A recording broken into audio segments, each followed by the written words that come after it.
bienvenidos a otra edición de Séptima Noche, el programa que emitimos los domingos en Celta Televisión, que repetimos en la semana y que después subimos a nuestro canal de YouTube Séptima Noche, con la dirección de cámaras de Ariel Wolfram, desde esta acogedora confitería La Perla. Los saludamos y presentamos ya al primer entrevistado de estos días. Se llama Luis Di Rocco, es un hombre que ha tenido una vida de trabajo intensa, interesante, muy conocido por ser gerente del Centro de Acopladores de Cereales, ya se retiró, pero bueno, sobre ese tema y algunos otros vamos a conversar. ¿Cómo te va, Luis? Bien, gracias, Héctor, por tu invitación. Bueno, al contrario, gracias por aceptar. Di Rocco, apellido italiano. Sí. ¿De dónde? Y justamente de Italia, de la zona del Abruzzo. Ajá. Chieti sería, ¿cómo te podría decir? Abruzzo sería como si fuera acá la provincia de Buenos Aires. Sí. Esa es la región. Sí. Después, Chieti vendría siendo Tres Arroyos. Sí. Y el pueblito de donde vino mi abuelo, que se llama Casalánguida, vendría siendo como Cascallares o Copetonas, un pueblo así del partido de acá. Hay muchos descendientes de ese pueblo de Casalánguida acá, ¿no? Sí, muchísimos. Varios apellidos de gente que vino de esa región. Sí. Yo sé que has viajado, ¿has tenido oportunidad de ir a ese lugar? Sí, estuve, sí. Yo te puedo decir que eso es algo que nunca lo sentí. Ajá. Lo que yo sentí al llegar a Casalánguida era una cosa que realmente me emocionó mucho, e incluso la emocionó también a Palmira, mi señora, porque me vio tan emocionado a mí que se contagió. Lo que ocurre, Héctor, que yo cuando nací estábamos en el campo, sí. En la casa de mi abuelo. ¿En qué zona? En la zona de San Mayol. Hoy, gracias a Dios, lo seguimos manteniendo el campo. Y está sobre la ruta, hoy es la ruta 75, que es la que va de González Chávez a San Cayetano, sí. Muy cerca de un paraje que ahora se conoce La Escuelita. Sí. Antes era paraje El Lucero, pero era de esos boliches de campo, digamos, almacén de campo que ya no existen más. Sí. Y entonces yo estuve hasta los 4 años en el campo con mi abuelo, en la casa paterna, digamos. Y mi abuelo había perdido la vista, a raíz de la diabetes, había perdido la vista. Hola, ¿cómo estás? ¿Cómo andan? Bien, muy bien, ¿vos? Sí, y vos sabés que entonces era muy común que saliera yo a caminar con mi abuelo, que por supuesto era ciego. Ajá. Y íbamos caminando a lo largo del monte. Y en esas conversaciones que puede tener un abuelo con un nieto de 3, 4 años, claro, me contaba de lo que era su lugar de origen. Sí. Y cuando llego a Italia y llego a Casalánguida, me encuentro con el mismo paisaje que él había descrito. Entonces vos te podés imaginar la emoción, tremenda emoción que me dio. Porque además esos abuelos por ahí, muchos de ellos no pudieron volver nunca. No. Mis abuelos... Una vez que se dedicaron al trabajo acá y era trabajar todos los días y cuidar lo que se tenía, ¿no? Y sí. Claro. Como todo inmigrante, vinieron, como se dice comúnmente, con una mano atrás y otra adelante. Sí. Y bueno, mi abuela también era del mismo pueblo. Y mis abuelos maternos también son italianos, nada más que de una zona ahí muy cerca de ahí. Así que yo, mis orígenes son 4x4, 100% claro, italiano. Italiano. Bien. Hablamos de esa infancia en el campo a los 4 años. Sí, 4 años. Entre cuando yo tenía, antes de cumplir los 5, pocos meses antes de cumplir los 5 años, ya mis padres se vinieron a vivir a Tres Arroyos y yo junto con ellos, por supuesto.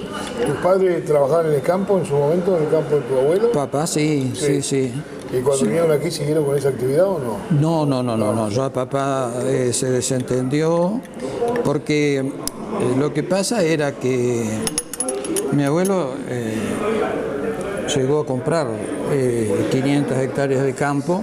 Vos imaginate, yo lo admiro mucho a mi abuelo porque claro, de venir de cero a un país totalmente desconocido y además con otras costumbres distintas. Nada que ver. Aparte, mi abuelo antes de venir a Argentina ya había estado en no sé si fue en Australia y en Estados Unidos o en Estados Unidos y en Australia. Sí. La cuestión que cuando él llega, y eso supongo que lo habrá aprendido en Australia, esa parte no lo sé, llega acá como un hábil esquilador. Aparte de ser un hombre de campo, pero se distinguía, sería muy ligero, no sé, para esquilar. La cuestión que él llega ahí. Y bueno, y ya creo que en el año, bueno, por supuesto arrendatario de campo en un principio, y creo que en el año 1936 pudo comprar ese campo que ya estaba ahí desde el año 1919. Claro. O sea que nosotros que estamos en ese lugar ya hace 102 años, 103 años. Además, qué satisfacción para el hombre, entiendo, después de su trabajo poder comprar el propio predio, ¿no? Eso predio, claro. Vos mirá lo que son las épocas, ¿no? Ese campo mi abuelo lo compró, ya te digo, calculo que te estoy diciendo de memoria, así que no en el 36, con un crédito del Banco de la Provincia de Buenos Aires, a pagar a 30 años, con el 6% de interés anual. Otras épocas. Claro. 6% de interés anual. Hoy tenemos 6% mensual. Mensual de inflación. Corto, ¿no? Claro, es así. Claro. Y bueno, y ya te digo, eso fue mi infancia. Después vinimos acá. Papá empezó a trabajar en lo que consiguió. Entonces, por supuesto, gente de campo sabía manejar. Y el primer trabajo que tuvo era con la empresa Zurita Hermanos. Manejaba un camión volquete de aquellos años, ¿no? Sí.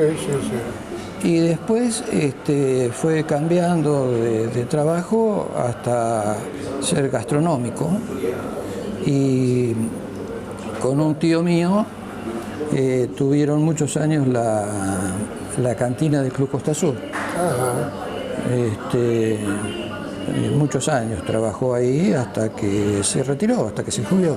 Claro, cuando los clubes eran grandes concentradores de gente, ¿no? Sí. Como ahora tanto, hoy los medios informáticos y la televisión y todas esas cosas hacen que los jóvenes o las familias no vayan tanto a los clubes, pero en esos tiempos era el punto de concentración. ¿No? Sí. Grandes bailes familiares, mucha actividad deportiva y social. Exactamente, sí, se concentraba todo allí. Así que... ¿A qué escuela fuiste vos? Yo hice a la escuela número 5, en los primeros años, en la escuela número 5, y después terminé en la escuela número 3. Fui la primera camada que terminamos sexto en aquel momento en el edificio nuevo. Nosotros inauguramos... yo soy uno de los que inauguró el edificio nuevo de la Escuela 3. En la avenida Rivadavia. En Rivadavia y Saavedra, sí. Qué bien. ¿Y después tuviste oportunidad de estudios secundarios? Secundario, sí, tengo secundario, pero de academia particular. Perfecto, sí. Yo estudié, se usaba mucho eso en esos tiempos. Claro, contabilidad y máquina.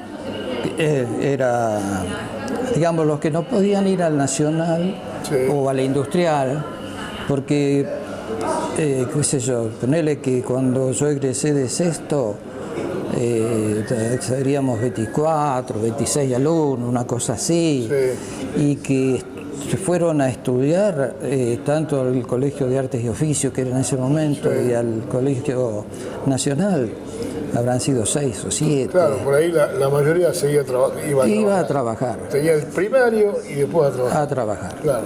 Así que, e incluso yo ya trabajaba, yo en las vacaciones de quinto a sexto, empecé a trabajar de cadete. Y cuando empezó el momento de ir al colegio, a sexto grado, a la mañana iba al colegio y a la tarde trabajaba. ¿Serviste tu café? Y cuando terminé sexto, ya trabajaba todo el día y cuando salía del trabajo, hacía el secundario. Bueno, esas historias de tantos niños que han trabajado y han ayudado a su familia, hoy por cuestiones legales no se puede, pero en aquellos tiempos muchos chicos hicieron con ese aprendizaje un oficio que les sirvió para la vida, ¿no? Y sí. Yo, como tantos, digo que estudié en la Universidad de la Calle. Claro. Porque, por supuesto, vos de la calle sacás lo bueno, sacás lo malo. Sí. Pero bueno, yo venía de un hogar bien constituido, de responsabilidad, de rectitud. Claro. Así que toda la vida me dediqué a trabajar y a cumplir con lo que me correspondía. Y ya una vez que me recibí, poquito tiempo después ya empecé a trabajar yo también en el Club Costa Azul, pero como secretario rentado. Ajá. O sea, viste, las comisiones tienen el secretario, que es el secretario de la comisión, pero después no era yo el secretario rentado, había un secretario rentado y después yo como auxiliar, y ahí también ya empecé a hacer las primeras armas. ¿Qué dirigente de Costa Azul recordás de esa época? Y dirigente... a Oscar Alvarado, por ejemplo, el papá de Jorge, bueno, de la firma Alvarado. Sí, Oscar Alvarado tuvo muchos años. Oscar Alvarado tuvo muchos años. Y después... ya ha pasado muchos años, ¿viste? Pero el presidente, en ese momento, había un señor, Oscar González, que trabajaba en el Banco Nación, también estaba en la comisión en ese momento, Miguel Mirmi, y bueno, eran unos cuantos. ¿Y ahí trabajaste un tiempo? Ahí trabajé 5 o 6 años, porque después me tocó el servicio militar. Y cuando volví pasó esto, me sortean para el servicio militar y me toca ejército. Sí. Y en ese entonces, en el tiro federal de acá, había 2 soldados armeros por año, porque los fusiles los proveía el ejército argentino. Claro. Entonces el ejército argentino era el custodio de esas armas y el mantenimiento de todas esas cosas. Y bueno, hubo un gerente que estaba en ese momento, un señor Bosco, tenía relaciones con la gente del tiro federal. Entonces le habló de mí a la comisión del tiro federal y ellos solicitaban al ejército, al distrito militar de Tandil, quiénes podían ser las personas que a ellos les interesaría que vinieran a Tres Arroyos como soldado armero. Y bueno, así fue que vine con Esteban Mancini y yo vinimos como clase 44 al tiro federal por un año. Así que yo a las 7 de la mañana iba a trabajar a un taller de administrativo, ¿no? Trabajaba hasta las 8. A las 8 me iba al tiro federal hasta las 12, venía a mi casa, almorzaba, volvía al tiro federal y a las 18 venía a casa, me bañaba, me cambiaba y me venía a trabajar como secretario rentado a Costa Azul.